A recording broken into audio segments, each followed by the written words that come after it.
I'm Fred Cunningham, and welcome to First Responder Friday on WSPA+. Every Friday on 7 News, we profile law enforcement officers, firefighters, EMS, 911 operators, and many other professionals in the Carolinas who respond in times of an emergency.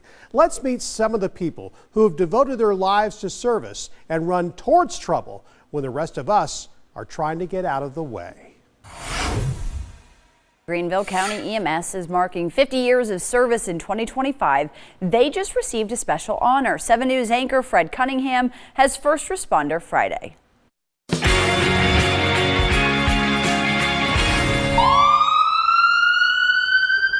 Greenville County EMS is always on the move, despite what some people think. We spend a lot of time sitting around waiting for the next call. We don't. We're going pretty much call to call to call. Medic 4, respond choking. But when that call comes, almost every single person that works in EMS is some form of an adrenaline junkie, and knowing that you get to hit those lights and sirens, you're just like, okay, here we go. When Greenville County gets going, it's award-winning. It was just named EMS System of the Year by the South Carolina EMS Association. That work included saving 84 people suffering cardiac arrest. I mean, CPR being performed, and these individuals walked out of the hospital neurologically intact before they had their cardiac arrest. And this ranks in probably the top 1% to 2% of the United States in survival. 1, 2, 3, 4. 3 years ago, one of their own suffered a sudden cardiac arrest. One of Mercedes Barnhill Williamson's fellow 911 dispatchers talked her family through the crisis. They were able to do CPR, given guidance from people that work in this room, until paramedics could get there and take me to the hospital and save my life. I have a pacemaker now, a defibrillator. I named him Lightning McQueen. Medic 23, I have you en route. Barnhill Williams is back on the job and working double duty as a 911 dispatcher and an EMT on what we're told is truly a team. The people in this room, they do such an amazing job of helping people, and this job is really hard. You know, people think that, you know, you just call the phone and we hit a couple buttons and people like magically appear at your house. We have those that are behind the scenes, our support service techs that keep our ambulances stocked and clean.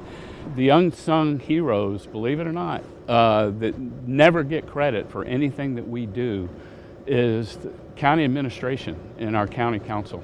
They support us. Their job is to support you when hit with one of life's worst moments. When I clock out and I'm like, you know what, for one person out of the, 50 calls that I took, or, whatever it may be, I made a difference for one person. And that's First Responder Friday. I'm Fred Cunningham, 7 News. First responders are often called to someone's worst moment, and dealing with those emotions is part of it for both sides. This is First Responder Friday. Go say hey to friends. Go say good morning. Say good morning.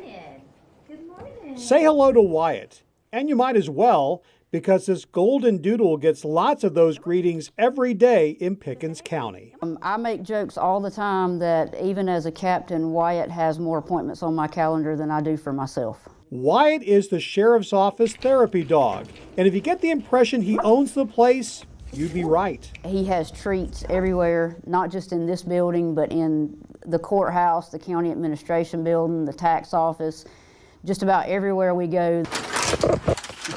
And that includes Sheriff Tommy Blankenship's office. He is that calming presence. And the idea is that it's a service, right? The sheriff's office exists to serve the citizens. So it's not just about us making arrests. Wyatt and Captain Ellenberg have been busy in recent months. They were on the front lines during Helene. And more recently, they were waiting for crews when they came back from battling the Table Rock wildfire. Wyatt and I were there all but one day for basically 14 to 16-hour days, and he would just run around the command post and let the firefighters and all the different personnel that were there love on him. They would come in, and even if their hands were full of their gear, they would drop it, they would sit down on the ground, and they would pet Wyatt. And you could just see the weight and the stress of what they were dealing with was lifted for that moment. Wyatt is known as the weightlifter. I would carry him out to the gym to desensitize him to loud noises. And for whatever reason, one day while I was, throwing weights around and desensitizing him, I thought, the weightlifter. He lifts the emotional weights off of people. Wyatt is 2 years old and is a trained therapy dog, but he seems like a natural for the job. I can't take a lot of credit for how well behaved he is because I really ended up with a dog that already had a really great personality. Come here. And everybody wants to know, is Wyatt coming tomorrow? Is Wyatt coming tomorrow? So he's just been a major asset to our first responder community here. I've even had people break down in tears and say, I can't believe that he understands that I need him right this second. And that's First Responder Friday. We all remember where we were when Helene hit the Carolinas, but the fact that one woman can recall that day is a miracle in itself. This is First Responder Friday. But the tree fell this way and the trunk went all the way to the driveway. Martha Sigmund is still living with the pain after a tree fell on top of her during the storm south of Spartanburg. I had 20 broken bones and 4 surgeries. So this humerus came out the skin here and here. The elbow was broken. My hand was crushed. My fingers were broken. My collarbone was out the back. Shoulder was broken, my neck bones and my backbones were broken, sternum and ribs were broken. Sigmund and her daughter moved their cars in the middle of the storm. Lindsay made it back to the house. There are 2 sounds I'll never forget. It's the cracking sound of the roots being lifted up from the ground and her horrific scream saying, "Mom, run!" But Martha didn't. This is what fell on you. Yes. This wire. Yes. How can you possibly be with us? I don't know. It's God. That's the only way. The first people to help her were neighbors. One of them she hardly knew. He said, "My name is Chris, and I know you feel like you're dying, but God has spared your life, and I am here to help you." The neighbors freed Sigmund before a South Spartanburg Fire District crew could get there. First responders had to walk to the house, with trees blocking roads and still coming down. I guess we were on scene for probably close to an hour waiting for a EMS transport. Trees still falling all around us. Pretty hectic scene. The house was not safe. Trees were leaning over the roof and they said, "We got to get her out of here." So they decided to start carrying me up the street. I believe at that point they had suspended all response. So nobody was coming to us, it was us. Firefighters are always taught to think of plan A, B, and C, but at that point we were getting into X, Y, Z. Then they carried me a quarter of a mile at least, got me to the fire truck, and the board was too wide to go in the doors of the fire truck. So they went to a neighbor's house. They waited until a second ambulance could finally get there safely. I remember the fireman taking my hand and saying a little prayer and saying, "You're going to be okay. This is where I leave you." But that's not how the story ends. When she was healthy enough, Sigmund went to the station to thank those firefighters. She was there again this month when the South Spartanburg Fire District gave those 8 firefighters the Medal of Bravery. Great to see her, great to see her up and walking around doing well. They said, "We have families, wives and children, and we are driving to help people whose gas lines have broken, and trees are falling as we're driving." And it's like, we don't know if we're even going to make it or not. Made us know that we made a difference that morning. And that's First Responder Friday. As you can see, these stories are just a way for us to say thank you to the men and women who are our local first responders. We're going to take a quick break. When we return, more of the people and stories that make up First Responder Friday. Welcome back to 7 News First Responder Friday, right here on WSPA+. We'll continue now with the stories of our brave local first responders and how they serve our communities. Take a look. Well, good choices. It's something teachers tell young students to make every day, but choosing poorly is actually paying off for an upstate elementary school. 7 News anchor Fred Cunningham has the story in today's First Responder Friday. What's up, buddy? This is Greer Police Officer Christian Ruiz's beat, patrolling the halls at Abner Creek Academy in Spartanburg School District 5. It's a long way from the night shift. I noticed that basically my job, in the majority of the time, I was arresting the same people.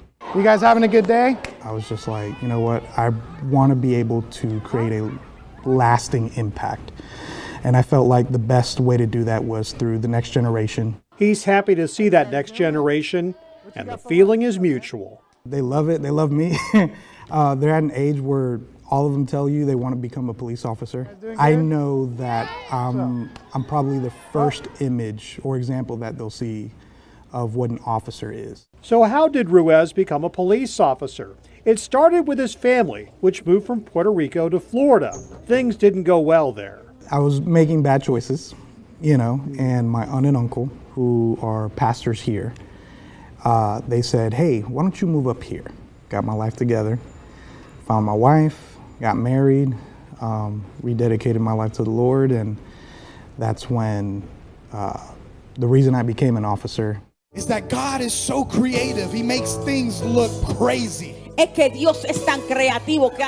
still rededicated as the youth pastor at Nuevo Comenzo in Greenville. You see what he does. We're a bilingual church, so literally everything that we do is translated from Spanish to English, or if we do an English, whether a Spanish or English song, everything is back and forth, back and forth. Back at Abner Creek Academy, Fridays are special. Everyone is ready for the weekend. I'll get my tricycle, and when the students are about in the hallways, I'll run the tricycle down the hall, and they love it. They'll see my head just whiz by, and you can hear them from the hallway just shouting, Officer Ruiz, Officer Ruiz. So it's great. And they're like, that's Officer Ruiz. I'm like, no, that wasn't me. That's some other officer. He comes here on Fridays. Ruiz is committed to this school. 2 of his 4 children are students here. They enjoy having me here. I love being around them as well. And so I have a lot invested in the school, making sure that it's safe for everyone. And everyone at Abner Creek Academy can count on one thing. I want them to run to me. I don't want them to run from me. That's my motto here at the school. That's First Responder Friday. I'm Fred Cunningham, 7 News. We're joined by Chris Joyner, spokesperson for the United States Forest Service. First of all, thanks for being with us this morning. Thank you. You had a situation here 8 years ago, back in 2016. It was a horrific wildfire in this area. We've got some video that just showed just how frightening it was. Can you, in perspective, how big of an undertaking it was to get that thing under control? So that fire really came pretty close there, and I want to be clear, I was not a wildland firefighter for that particular fire, but the fire came very close to where we're at here at Dollywood, and if you come to this area, you can still see what we call the bones of the fire. You can see some, specifically if you're heading to Gatlinburg from Dollywood, you can see where the fire crossed the road and came down. A lot of times what we'll use is roads as places where we can set up containment lines, and you can clearly see where that happened at a few places where the wildland firefighters for that particular fire use roads as containment lines to be able to keep the fire from moving into areas. You mentioned you can still see the bones of that fire. You've just been recently out west. You were fighting a firefighter or out for a situation in Idaho, but you were telling me that there's a real difference in recovery time perhaps between this part of the country and out west. Sure. So out west, in the arid west, you really see a lot of remnants of wildland fires. You can go to areas that 60 and 70 years prior there was a big fire and still see the bones of it. And the trees, some of them would be still standing dead from those fires. I can think of several that the fire burned through, and those remnants are still there. Here we have a very fire resilient landscape that once the fire comes through, we see a lot of rebuilding of the vegetation really quickly. I mean, we get 50-some inches of rain a year. Arid West might get somewhere between 9 to 20 at best. Yeah. And so it takes a very long time, but here we have pretty quick repair. All right, well, Chris Joyner with the United States Forest Service, thanks for being here. Stick around for our next hour because we want to talk about some of the equipment you use to fight these fires, including a fascinating story about the #1 piece of equipment you use. We're so happy you're with us today. Thanks for everything you do. Yes, sir, appreciate it. A former Clemson football player says he doesn't really know why he wanted to be a Tiger, but with his playing days over, he plans to stay in the upstate for a long time. 7 News anchor Fred Cunningham has First Responder Friday.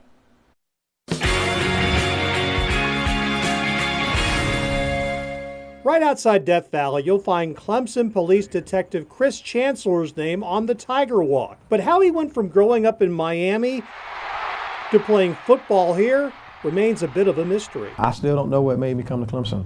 It was just one of those things that felt like a family atmosphere. Chancellor started 44 games as a defensive back between 2006 and 2009 when a guy named Dabo Sweeney went from being receivers coach to the man in charge. I used to win a lot of the matchups going against these receivers, and Dabo used to get so mad and so angry.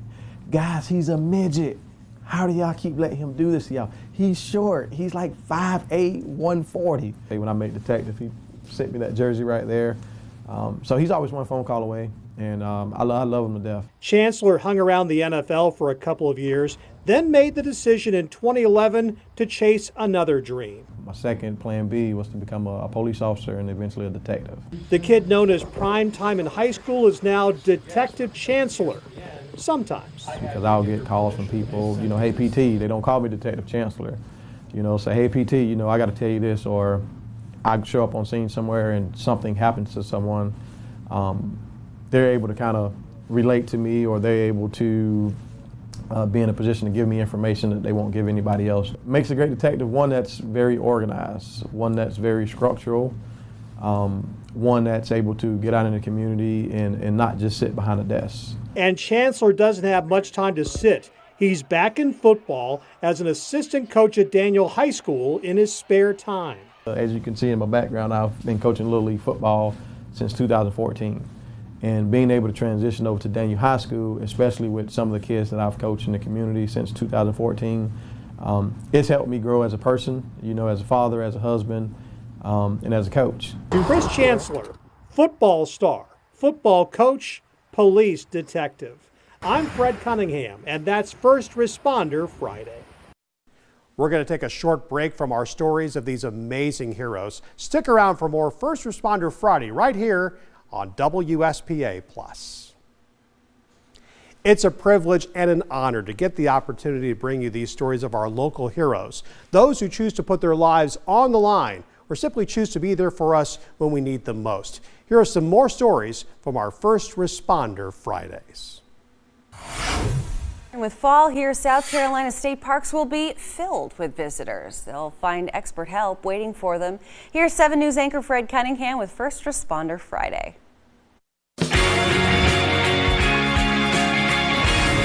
Croft State Park is just south of Spartanburg. It's the perfect spot for Senior Ranger Woody Goodwin. And I went to school and wanted a job outdoors because I'm not much of an office person. I can walk out my back door and this is, like you said, my office, and I can see God's creation every day, so it's been a blessing.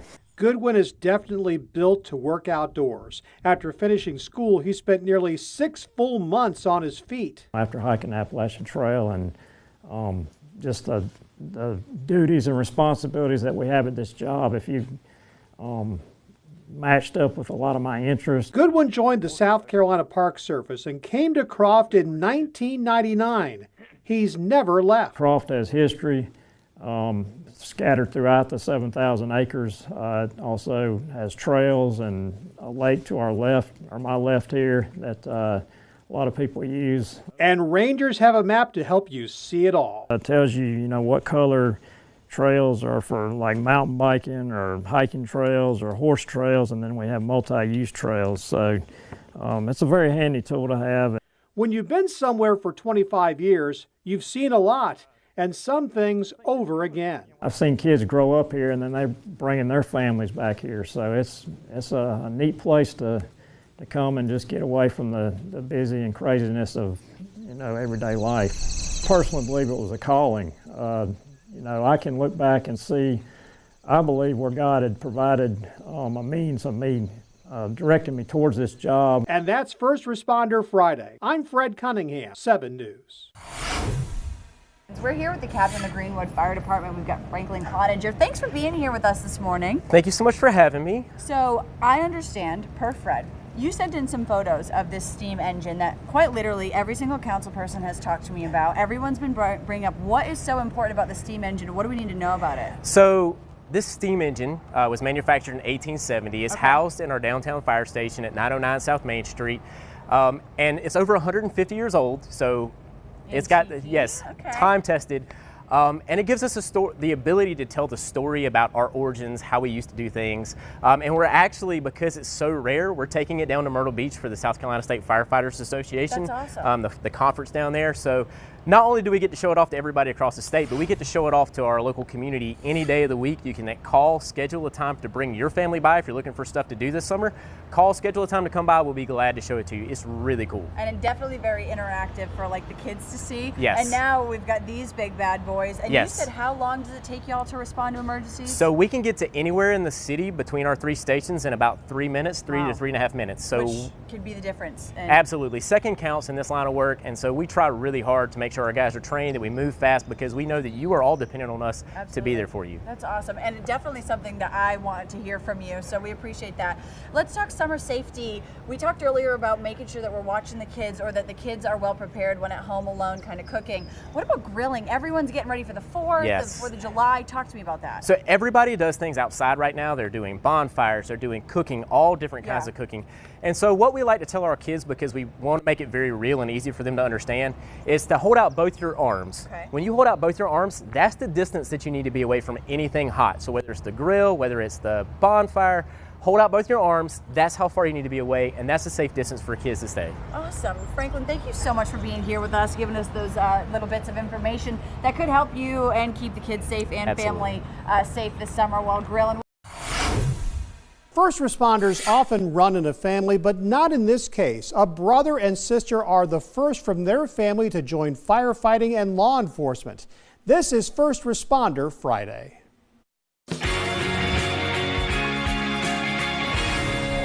Hey, what's up? How are you? This doesn't happen very often. Spartanburg City Fire Specialist Zach Cummings and his sister, Spartanburg County Sheriff's Deputy Madison Cummings, getting to see each other. But it's no surprise they're first responders. When we were kids even, we've always kind of had an interest in first responders and just, I don't know, this lifestyle. I don't know why. We were definitely the ones looking out the window at the fire trucks or the police cars when they were going down the street. We want to know what was going on. We definitely had our fights as kids, but since we're so close, we kind of grew up with a lot of the same people, went to school with a lot of the same people, so we've always run around doing the same things. Yeah, definitely. I think we're closer now that we're older. Yeah. But each took different paths to arrive where they are now. Zach was in the U.S. Navy for 6 years, but married with 2 young children, he went from being a part-time volunteer firefighter to a new career. I was kind of hooked immediately, and as my last year in the military was coming to a close, I was trying to decide what to do next, and it just made sense for me to get into this as a career. Madison studied criminal justice, but decided to get her real estate license. After 6 years of selling homes, she decided to wear a badge. I think I just kind of wanted to finally go back to what I thought would be more fulfilling and what would make me more happy, and just kind of, I don't know, what I had always dreamed of doing, I guess. I think we just kind of slowly worked our way into it and realized that it was totally up our alley, both of us. Yeah, this is definitely a job that's a calling. A calling that has them working in different parts of the Spartanburg area. With our different schedules, we probably see each other maybe once a week, but we do try to get together as family for dinner and things like that. And about those family dinners. Yeah, I think the rest of the family kind of leaves the room, but because as in all emergency services, there's some dark humor and some gritty details that a lot of people don't want to hear. I don't think we mean to, but we kind of veer off and we realize we kind of, gone down in a hole, and we're like, I guess we should bring it back to just normal dinner talk. Yeah. Brother and sister have made their career course corrections and are all in on their futures. I'm definitely trying to use my first few years of just learning and listening and watching and trying to decide what I'm good at so that I can be the most successful, but be happy. I do look forward to be able to have the knowledge and experience to be able to lead, and I think that's in the cards for me. And that's First Responder Friday. Those are just some of the people who chose careers with one goal in mind: to help others. You can see new editions of First Responder Friday every week on 7 News in our morning and afternoon newscasts. You can also find all of our previous profiles in the First Responder Friday section of WSPA.com and the 7 News app. And join us here for more episodes of First Responder Friday on WSPA+. I'm Fred Cunningham, and we'll see you next time.